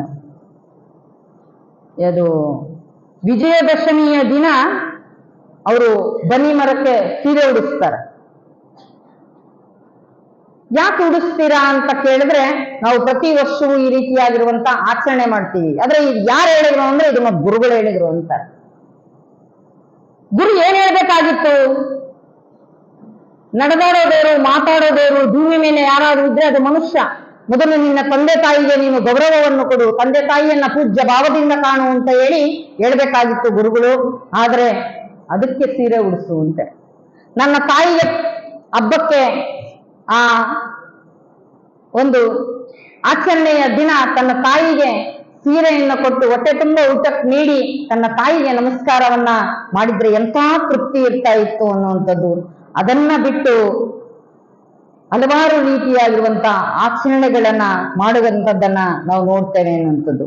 ಹಾಗೆ ದೇವರು ಧರ್ಮದ ಹೆಸರುಗಳಲ್ಲಿ ಬಲಿ ಕೊಡುವಂಥದ್ದು, ಇದನ್ನು ನಮ್ಮ ಜನ ಎಷ್ಟೊಂದು ಭಯವನ್ನ ಹುಟ್ಟಿಸಿದ್ದಾರೆ ಅಂತ ಅಂದ್ರೆ, ಇಂತಿಂತ ಕಷ್ಟಗಳಿಗೆ ಇಂತಿಂತ ಬಲಿಯನ್ನೇ ಕೊಡಬೇಕು ಅನ್ನುವಂಥದ್ದನ್ನ ನಿಬಂಧನೆಗಳನ್ನ ಹಾಕುವಂಥವ್ರಿದ್ದಾರೆ. ಒಂದ್ ಕಡೆ ಹೇಳ್ತಾರೆ ಹಾಸ್ಯಮಯವಾಗಿ, ನಿಮ್ಮ ದೇವರು ಕುರಿ, ಕೋಳಿ, ಕೋಣ, ಎಮ್ಮೆ ಇವೆಲ್ಲವನ್ನು ಕೂಡ ಬಲಿ ಕೇಳ್ತದೆ, ನಿಮ್ಮ ದೇವರು ಸಿಂಹವನ್ನ ಹುಲಿಯನ್ನ ಯಾಕೆ ಕೇಳೋದಿಲ್ಲ ಅನ್ನುವಂಥದ್ದು, ನಾಯಿಯನ್ನ ಯಾಕೆ ಕೇಳೋದಿಲ್ಲ ಅನ್ನುವಂಥದ್ದನ್ನ ಹಾಸ್ಯಾಸ್ಪದವಾಗಿ ಹೇಳ್ತಾರೆ ಅನ್ನುವಂಥದ್ದು. ಅದಕ್ಕೋಸ್ಕರವಾಗಿ ಆ ರೀತಿಯಾಗಿರುವಂತಹ ಆಚರಣೆಗಳನ್ನ ಬಿಡಬೇಕು. ಭಾಗದಲ್ಲಿ ಶಿವಮೊಗ್ಗದಿಂದ ಆ ಕಡೆ ಸಿರ್ಸಿ ಇದೆ. ಆ ಸಿರ್ಸಿಯಲ್ಲಿ ಕರ್ನಾಟಕದಲ್ಲಿ ವಿಶೇಷವಾಗಿರುವಂತ ಬಹಳ ದೊಡ್ಡ ಜಾತ್ರೆ ಆಗ್ತದೆ, ಮಾರಿಕಾಂಬನ ಜಾತ್ರೆ ಅಂತೇಳಿ. ಆ ಮೊದಲೆಲ್ಲ ಆ ಮಾರಿಕಾಂಬನ ಜಾತ್ರೆಯಲ್ಲಿ ಆ ಕೋಣವನ್ನ ಕಡಿದ್ರೆ ಇಡೀ ಊರೇ ರಕ್ತವನ್ನ ಹರಿಸುವಂತ ಒಂದು ಆಚರಣೆ ನಡೀತಾ ಇತ್ತು. ಇಂದಿನ ದಿನಮಾನಗಳಲ್ಲಿ ಹಲವಾರು ರೀತಿಯಾಗಿರುವಂತಹ ಕಾನೂನು ಕಟ್ಟಳೆ ಮುಖಾಂತರವಾಗಿ ಅದನ್ನ ನಿಲ್ಲಿಸಿದ್ದಾರೆ. ಇವತ್ತು ಕೂಡ ಅಲ್ಲಿ ಒಂದು ಕೋಣವನ್ನ ಕಟ್ಟಿ ಹಾಕಿದ್ದಾರೆ ಆ ದೇವಾಲಯದಲ್ಲಿ. ಹೀಗೆ ನಾವು ಒಂದ್ಸಲ ನೋಡ್ಬೇಕು ಅಂತ ಹೋದ ಅಂತ ಸಂದರ್ಭದಲ್ಲಿ ಅದನ್ನ ನೋಡಿ ನಮ್ ಜೊತೆ ಬಂದವರು ಹೇಳ್ತಾ ಇದ್ರು, ಏನಪ್ಪಾ ನಿನ್ನ ಬಂಧನದಲ್ಲಿ ಇಟ್ಬಿಟ್ಟಿದ್ದಾರಾ ಅಂತ. ಹಂಗಂದಾಗ ಕಣ್ಣಲ್ಲಿ ಎರಡನೇ ನೀರ್ ಬಂದಿದ್ದನ್ನ ನಾವು ನೋಡಿದ್ವಿ ಅನ್ನೋದು. ಅದಕ್ಕೂ ಕೂಡ ಜೀವ ಇದೆ ಅಲ್ವಾ? ನಮ್ಮ ಮಕ್ಕಳಿಗೆ ಏನಾದ್ರೂ ಸ್ವಲ್ಪ ತೊಂದರೆ ಆದ್ರೆ, ನೋವಾದ್ರೆ ನಾವೆಷ್ಟೊಂದು ದುಃಖ ಪಟ್ಕೊಳ್ತೀವಿ, ನೋವನ್ನ ಪಟ್ಕೊಳ್ತೀವಿ. ಹಾಗೆ ನಾವ್ಯಾರು ಕೂಡ ಅಂತ ದುಷ್ಕೃತ್ಯವನ್ನ ಮಾಡೋದಕ್ಕೆ ನಾವ್ಯಾರು ಕೂಡ ಆ ಕೈ ಹಾಕಬಾರ್ದು, ಅಂತ ಆಚರಣೆಗಳನ್ನ ನಾವ್ಯಾರು ಕೂಡ ಮಾಡಬಾರ್ದು ಅನ್ನುವಂಥದ್ದನ್ನ ನಮ್ಮ ಶರಣ ಧರ್ಮ ಒಪ್ಪೋದಿಲ್ಲ ಅದನ್ನ ಅನ್ನುವಂಥದ್ದು. ಹಾಗೆ ನಮ್ಮ ಬದುಕಿನಲ್ಲಿ ಭರವಸೆಯ ಬೆಳಕನ್ನ ಮೂಡಿಸ್ಬೇಕು, ಭಯದ ವಾತಾವರಣವನ್ನ ಮೂಡಿಸಬಾರ್ದು ಅನ್ನುವಂಥದ್ದು. ಹಾಗೆ ನಮ್ಮನ್ನ ಭವಿಷ್ಯಗಳನ್ನ ಹೇಳುವವರು ಬಹಳ ಜನ ಇದ್ದಾರೆ. ಎಷ್ಟೋ ಜನಕ್ಕೆ ಅವ್ರ ಭವಿಷ್ಯವೇ ಅವರಿಗೆ ಗೊತ್ತಿಲ್ಲ. ಆದ್ರೆ ನಿನ್ನ ಭವಿಷ್ಯದಲ್ಲಿ ನೀನು ಹಂಗಾಗ್ಬಿಡ್ತೀಯಾ ಹಿಂಗಾಗ್ಬಿಡ್ತೀಯಾ ಅಂತೇಳಿ ಅವ್ರನ್ನ ಸುಲಿಗೆ ಮಾಡುವಂಥದ್ದನ್ನ ನಾವು ನೋಡ್ತೇವೆ. ಹಾಗೆ ಹಲವಾರು ಜನ ಜ್ಯೋತಿಷಿಗಳು ನಿಮ್ಮನೆಗೆ ರಾಹು ಬರ್ತದೆ, ಕೇತು ಬರ್ತದೆ, ಹಾಗೆ ಹೀಗೆ ಅಂತ ಎಷ್ಟೊಂದು ಭಯ ಹುಟ್ಟಿಸ್ತಾರೆ ಅಂತ ಅಂದ್ರೆ ಅವರು ಎಂತ ಪರಿಸ್ಥಿತಿಗೆ ತಂದಿಡ್ತಾರೆ ಅಂತ ಅಂದ್ರೆ ಇಡೀ ಮನೆ ಬಿಟ್ಟೆ ಹೋಗುವಂತ ಪರಿಸ್ಥಿತಿಯನ್ನು ಕೂಡ ತಂದಿಡುವಂಥದ್ದನ್ನ ನಾವು ನೋಡ್ತೇವೆ ಅನ್ನುವಂಥದ್ದು. ಹಾಗೆ ಅವರ ಭವಿಷ್ಯವೇ ಅವರಿಗೆ ಗೊತ್ತಿರೋದಿಲ್ಲ, ಆದ್ರೆ ಇನ್ನುಳಿದವರ ಭವಿಷ್ಯವನ್ನ ಹೆಂಗ್ ಹೇಳ್ತಾರೆ. ಹಾಗೆ ಹಲವಾರು ರೀತಿಯಾಗಿರುವಂತಹ ಗುರುಗಳನ್ನ ಕಾಣ್ತೀವಿ. ಸಂಖ್ಯಾಶಾಸ್ತ್ರದವರು ಇರ್ಬೋದು, ವಾಸ್ತುವನ್ನ ಹೇಳೋರನ್ನ ತುಂಬಾ ಜನರಾದ ಹಾವಳಿಯನ್ನ ನೀವೆಲ್ಲರೂ ಕೂಡ ಕೇಳಿರ್ಬೋದು, ನೋಡಿರ್ಬೋದು ಅನ್ನುವಂಥದ್ದು. ನಾವಿರುವಂತ ಊರಿನಲ್ಲಿ ಒಬ್ರು ಗುರುಗಳು ಬಂದು ಅವ್ರ ಮನೆಯಲ್ಲಿ ನಿನ್ನ ಮಗ ಸತ್ತೋಗಿದ್ದಾನೆ, ಆ ಸತ್ತೋಗಿರುವಂತ ನಕ್ಷತ್ರ ಚೆನ್ನಾಗಿಲ್ಲ, ಆ ನಕ್ಷತ್ರ ತಿರುಗ್ತಾ ಇದೆ, ಅದಕ್ಕೆ ನಿಮ್ ಮನೆಗೆ ಒಳ್ಳೇದಾಗಲ್ಲ, ನೀನು ದೊಡ್ಡ ಪೂಜೆ ಮಾಡಿಸ್ಬೇಕು ಅಂತ.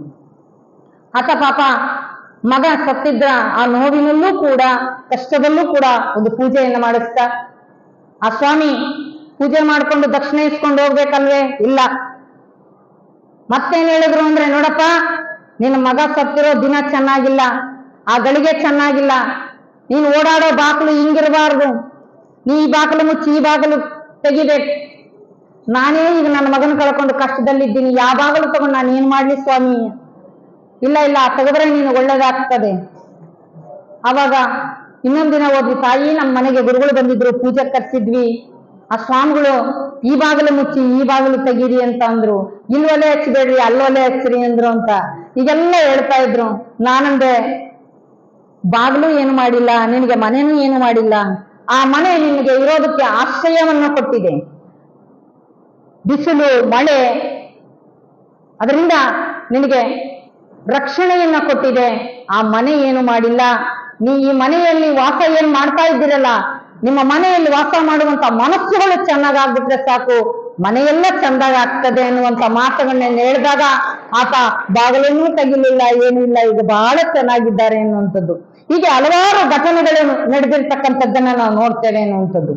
ಹಾಗೆ ನಾನು ಒಂದು ಊರಿಗೆ ಹೋಗಿದ್ದೆ. ಯಾಕೆ ಈ ಘಟನೆಗಳನ್ನ ಹೇಳ್ತಾ ಇದ್ದೀನಿ ಅಂದ್ರೆ, ನಮ್ಮನ್ನ ಈ ರೀತಿಯಾಗಿ ಮೋಸ ಮಾಡಿ ನಂಬಿಸುವಂತ ಜನ ಬಹಳ ಜನ ಇದ್ದಾರೆ.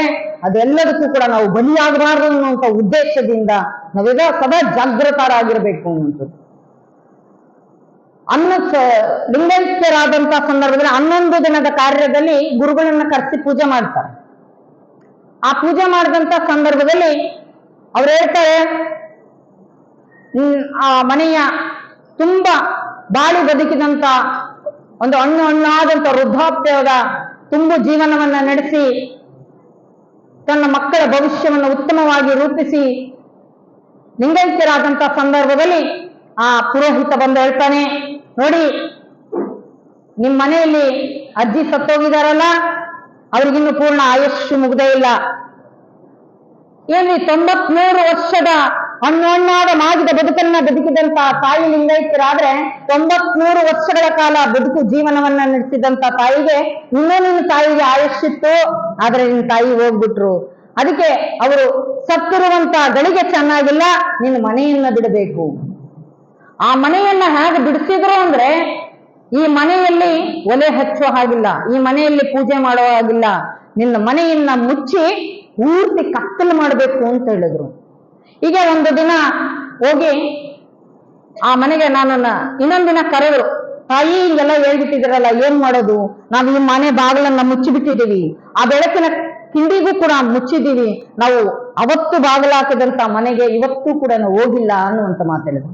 ನಾನ್ದೆ, ಎಂತ ದಡ್ಡ ಜನ ಇದ್ದೀರಾ ನೀವು, ಈ ಮನೆಯಲ್ಲಿ ತುಂಬು ಜೀವನವನ್ನ ನಡೆಸಿ ಮನೆಗೆ ಆಶ್ರಯವಾಗಿ ಊರುಗೋಲಾಗಿ ಈ ಮನೆತನದ ಗೌರವವನ್ನ ಎತ್ತಿರುವಂತ ಆ ತಾಯಿಗೆ ನೀವು ಕೃತಜ್ಞತೆಯನ್ನ ಸಲ್ಲಿಸಬೇಕು.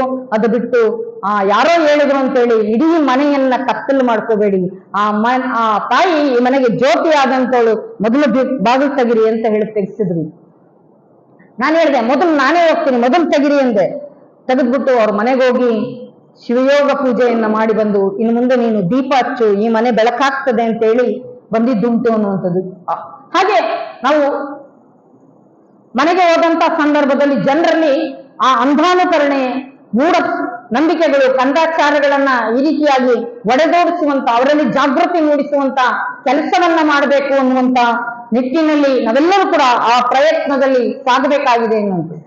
ಇನ್ನೂ ಕೆಲವರು ಏನಾದ್ರೂ ಅಕಸ್ಮಾತ್ ಹೋಗುವಂತ ಸಂದರ್ಭದಲ್ಲಿ ಕಾಗೆ ಏನಾದ್ರೂ ನಮ್ಮನ್ನು ತಗಲಿದ್ರೆ ಅಥವಾ ಅದು ಆ ಕಡೆ ಈ ಕಡೆ ಓಡಾಡಿದ್ರೆ ಹಲವಾರು ರೀತಿಯಾಗಿರುವಂತ ಮೂಢನಂಬಿಕೆಗಳನ್ನ ವ್ಯಕ್ತಪಡಿಸ್ತಾರೆ. ಇನ್ನೊಂದು ಗೂಬೆ ಅಂತ ನೀವೆಲ್ಲರೂ ಕೂಡ ನೋಡಿರ್ಬೋದು. ಅದು ಅಕಸ್ಮಾತ್ ಯಾರ ಮನೆನ ಮೇಲಾದ್ರೂ ಕೂತಿತ್ತು ಅಂದ್ರೆ ಅದನ್ನ ಯಾರ ಅಕಸ್ಮಾತ್ ಜ್ಯೋತಿಷಿಗೆ ಹೇಳ್ಬಿಟ್ರೆ ಸಾಕು, ಓ ನಿಮ್ ಮನೆಗೆ ಗೂಬೆ ಕೂತಿತ್ತು, ಅದಕ್ಕೆ ನಿಮ್ಗೆ ಹಂಗಾಗ್ತದೆ ಹಿಂಗಾಗ್ತದೆ ಅಂತೇಳಿ. ಹೆಂಗೂ ಆಗೋದಿಲ್ಲ, ಅದೆಲ್ಲವೂ ಕೂಡ ಚೆನ್ನಾಗೇ ಆಗ್ತದೆ. ಅದು ಯಾವುದ್ರ ಬಗ್ಗೆಯೂ ಕೂಡ ಯಾರು ತಲೆ ಕೆಡಿಸ್ಕೊಳ್ಳುವಂತ ಅವಶ್ಯಕತೆ ಇಲ್ಲ ಅನ್ನುವಂತ ವಿಚಾರವನ್ನ ವ್ಯಕ್ತಪಡಿಸ್ತಾ, ಹಾಗೆ ಇನ್ನೂ ಕೆಲವರು ಗಿಣಿಶಾಸ್ತ್ರವನ್ನ ಹೇಳ್ತೀವಿ ಅಂತ ಹೇಳ್ತಾರೆ. ನೋಡ್ರಿ, ಅವ್ರು ಯಾಕೆ ಬರ್ತಾರೆ ಅಂತ ಅಂದ್ರೆ ಅವರಿಗೆ ಇರೋದಕ್ಕೆ ನೆಲೆ ಇರೋದಿಲ್ಲ, ಅವರೇ ಬದುಕು ಸರಿಯಾಗಿ ಕಟ್ಕೊಂಡಿರಲ್ಲ, ಅವರ ಬದುಕಿನ ಭವಿಷ್ಯ ಮುಂದೇನು ಅನ್ನೋದು ಅವ್ರಿಗೆ ಗೊತ್ತಾಗಿರಲ್ಲ. ಹೋಗ್ಲಿ ತಾತ್ಕಾಲಿಕ ಆಗಿನ ಬದುಕು ಭವಿಷ್ಯ ಏನು ಅಂತಾನೆ ಗೊತ್ತಿರಲ್ಲ.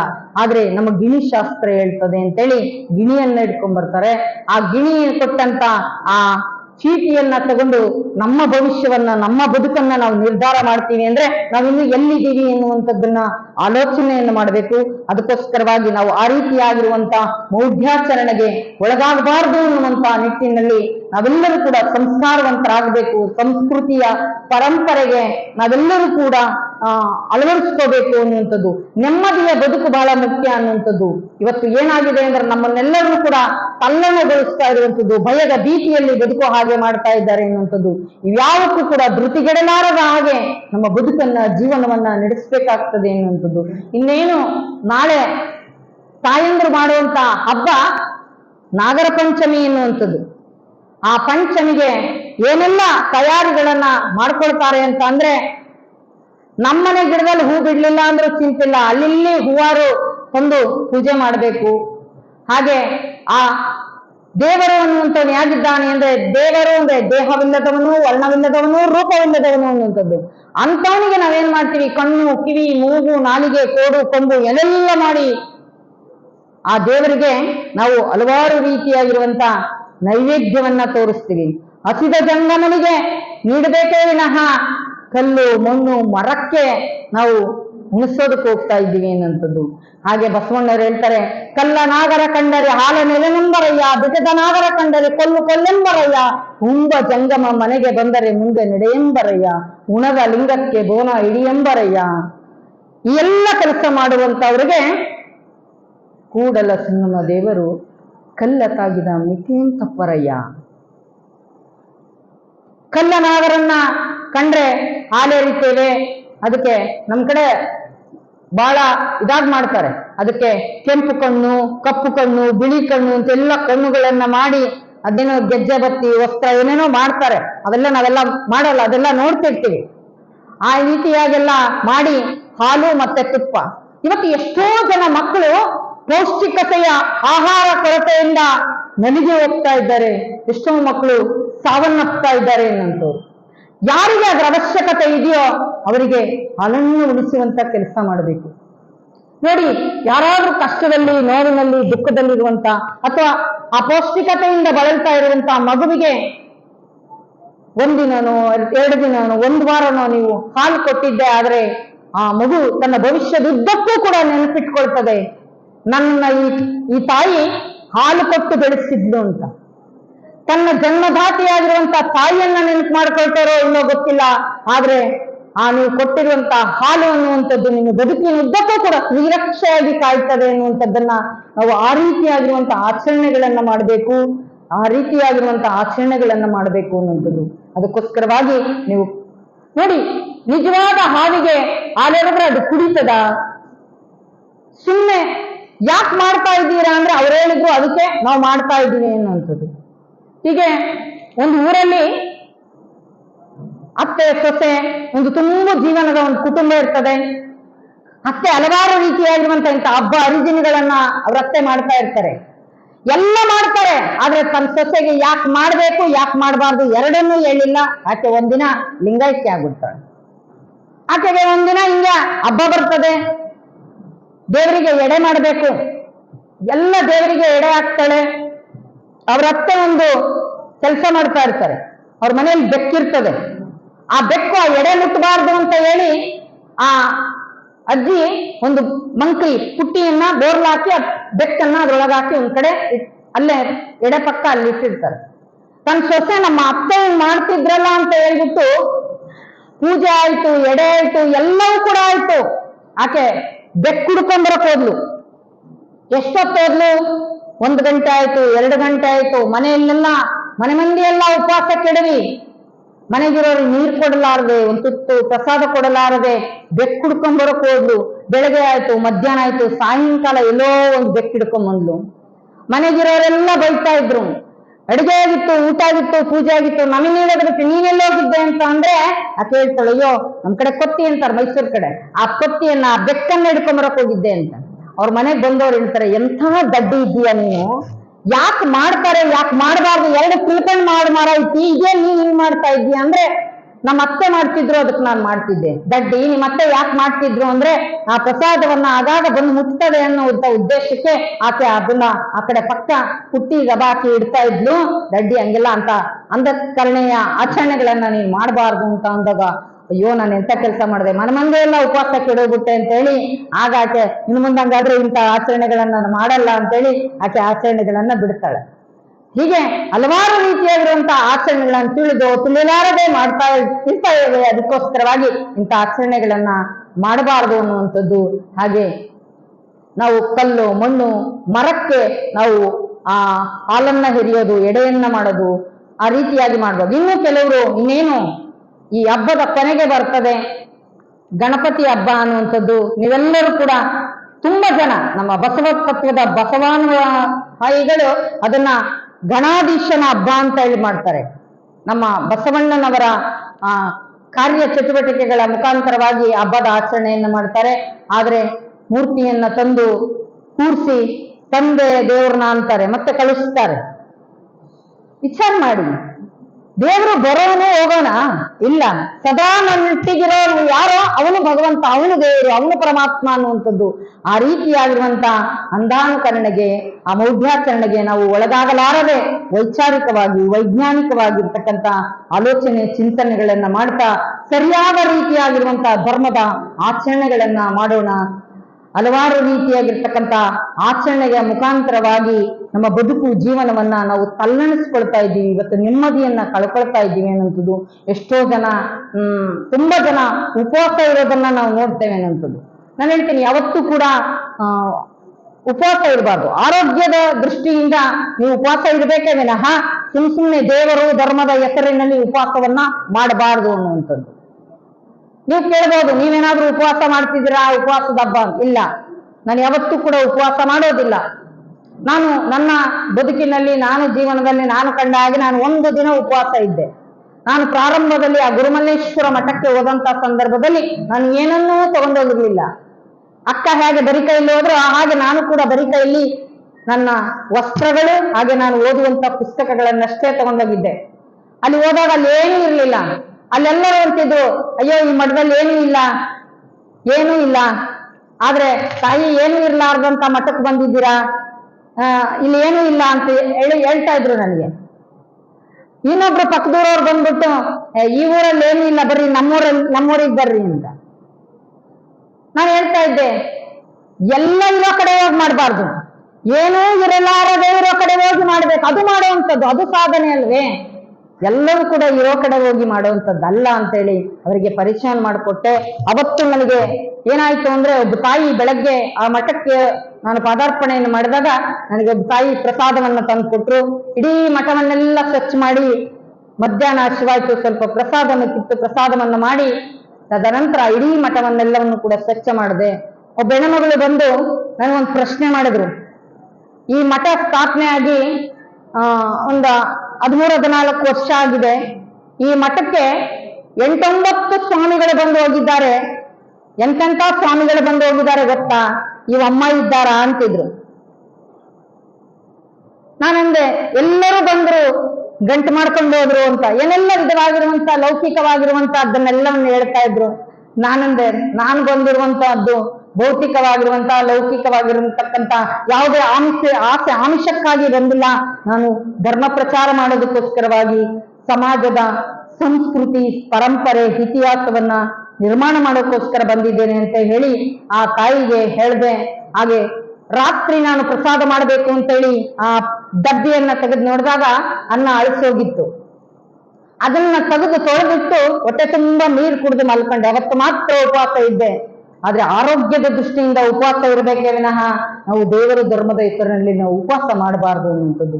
ಅದಕ್ಕೆ ನಾವೇನೋ ದೇವರ ಧರ್ಮದ ಹೆಸರಿನಲ್ಲಿ ಉಪವಾಸ ಇರ್ತೀವಿ, ಆದ್ರೆ ಹಲವಾರು ರೀತಿಯಾಗಿರುವಂತಹ ಕರಿಲಾರದೆ ಬರುವಂತ ಅತಿಥಿಗಳು ಅಂದ್ರೆ ರೋಗ ರುಜಿನಾದಿಗಳು ಅವೆಲ್ಲವನ್ನು ಕೂಡ ತಂದ್ಕೊಳ್ತೀವಿ ಅನ್ನುವಂಥದ್ದು. ಅದಕ್ಕೆ ಪ್ರಸಾದ ಕಾಯವನ್ನ ಯಾವತ್ತೂ ಕೂಡ ಕೆಡಿಸಬಾರ್ದು. ಲಿಂಗ ಶರೀರವನ್ನ ಪೂಜ್ಯ ಭಾವನೆಯಿಂದ ಕಾಣಬೇಕು. ಪ್ರಸಾದ ಕಾಯವನ್ನ ಆರೈಕೆ ಪೂರೈಕೆಯನ್ನ ಮಾಡಬೇಕು. ಜಗತ್ತಿನಲ್ಲಿ ಪ್ರತಿಯೊಂದು ವಸ್ತುವನ್ನು ಕೂಡ ಪ್ರೀತಿಸ್ತೇವೆ, ಆದ್ರೆ ಪ್ರತಿಯೊಂದು ವಸ್ತುವನ್ನ ಪ್ರೀತಿಸುವಂತ ನಾವು ನಮ್ಮನ್ನು ನಾವು ಪ್ರೀತಿಸ್ಕೊಳ್ಳೋದೇ ಇಲ್ಲ ಅನ್ನೋದು.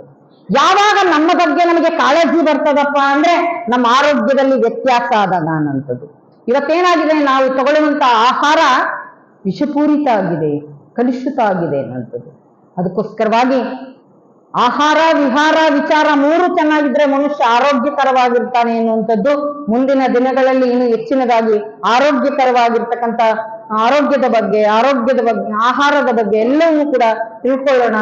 ಹಾಗೆ ಅಂತ ಗುರುವಿನ ಕರುಣೆಯ ಮುಖಾಂತರವಾಗಿ, ಗುರುವಿನ ಮಾರ್ಗದರ್ಶನ ಮುಖಾಂತರವಾಗಿ, ಆ ಗುರುಕಾರುಣ್ಯದ ಮುಖಾಂತರವಾಗಿ ನಾವೆಲ್ಲರೂ ಕೂಡ ಏನೆಲ್ಲವನ್ನು ಪಡ್ಕೋಬಹುದು ಅನ್ನುವಂಥದ್ದನ್ನ ನೋಡೋದಕ್ಕೆ ನಾವೆಲ್ಲರೂ ಕೂಡ ಅಣಿಯಾಗೋಣ ಅನ್ನುವಂಥ ವಿಚಾರವನ್ನ ವ್ಯಕ್ತಪಡಿಸ್ತಾ, ಪ್ರತಿನಿತ್ಯವೂ ಕೂಡ ಇಲ್ಲಿ ಜ್ಞಾನ ಮತ್ತು ಅನ್ನದಾಸೋಹವನ್ನ ಎರಡೂ ರೀತಿಯಾಗಿ ಸಾಕ್ಷಾತ್ ಅನುಭವ ಮಂಟಪದೋಪಾದಿಯಲ್ಲೇ ನಡ್ಕೊಂಡು ಬಂದಿರ್ತಕ್ಕಂಥದ್ದು. ನನಗನಿಸ್ತಾ ಇತ್ತು ನಿನ್ನೆ ಈ ದಿನ ನಾನು ಶಿವಯೋಗ ಮಾಡ್ಬೇಕಾದ್ರೆ ಶರಣರು ಮತ್ತೆ ಬರ್ತೀವಿ ಅಂತ ಹೇಳಿದ್ರಲ್ಲ, ಬಂದ್ರೆ ಮೊದಲು ಜೈರಾಬಾದ್ಗೆ ಬರ್ತಾರೇನೋ ಅಂತ ನನಗನಿಸ್ತಾ ಇತ್ತು. ಅಷ್ಟೊಂದು ಆನಂದ, ಸಂತೋಷ. ನಿಮ್ಮನ್ನೆಲ್ಲರನ್ನು ಕೂಡ ನೋಡಿದಾಗ ನೀವೆಲ್ಲರೂ ಕೂಡ ಎಲ್ಲ ಒಂದ್ ಕಡೆ ಸಂಸ್ಕಾರ, ಸಂಸ್ಕೃತಿ, ಇತಿಹಾಸ, ಪರಂಪರೆಯನ್ನ ನೀವು ಪ್ರೀತಿಯಿಂದ ಒಪ್ಪಿಕೊಂಡಿರುವಂತದ್ದನ್ನ, ಅಪ್ಪಿಕೊಂಡಿರ್ತಕ್ಕಂಥದ್ದನ್ನು ನೋಡಿ ನನಗೆ ಬಹಳ ಆನಂದ ಆಯ್ತು, ಸಂತೋಷ ಆಯ್ತು ಅನ್ನುವಂಥ ವಿಚಾರವನ್ನು ವ್ಯಕ್ತಪಡಿಸ್ತಾ, ಎಲ್ಲ ದಾಸೋಹಿಗಳ ಮನೆ ಮತ್ತು ಮನ ಬೆಳಕಾಗ್ಲಿ, ನಮ್ಮೆಲ್ಲರ ಬಾಳು ಬದುಕು ಅದು ಹಸನಾಗ್ಲಿ ಎನ್ನುವಂಥ ವಿಚಾರವನ್ನು ವ್ಯಕ್ತಪಡಿಸ್ತಾ, ನೀವೆಲ್ಲರೂ ಕೂಡ ಏಕಾಗ್ರತೆಯಿಂದ ಪೂಜೆಯಂತೆ, ತಪಸ್ಸಿನಂತೆ ಈ ಚಿಂತನೆಗಳನ್ನೆಲ್ಲವನ್ನು ಕೂಡ ಹಲಿಸ್ತಾ ಇದ್ದೀರಾ. ಅದೇ ರೀತಿ ನಿಮ್ಮ ಬದುಕಿನಲ್ಲಿ, ಜೀವನದಲ್ಲಿ ಅಳವಡಿಸ್ಕೊಳ್ಳಿ ಎನ್ನುವಂತ ವಿಚಾರವನ್ನು ವ್ಯಕ್ತಪಡಿಸ್ತಾ, ನಿಮ್ಮೆಲ್ಲರ ಬದುಕು ಬಾಳು ಅದು ಹಸನಾಗಲಿ, ಸುಂದರಮಯವಾಗಲಿ ಅಂತೇಳಿ ಶುಭವನ್ನ ಹಾರೈಸಿ ನನ್ನೆರಡು ವಾಕ್ಪುಷ್ಪಗಳನ್ನು ಅಕ್ಕನ ಶ್ರೀಪಾದಕ್ಕೆ ಅರ್ಪಿಸ್ತಾನೆ. ತಮ್ಮೆಲ್ಲರಿಗೂ ಭಕ್ತಿಯ ಶರಣು ಶರಣಾರ್ಥಿ.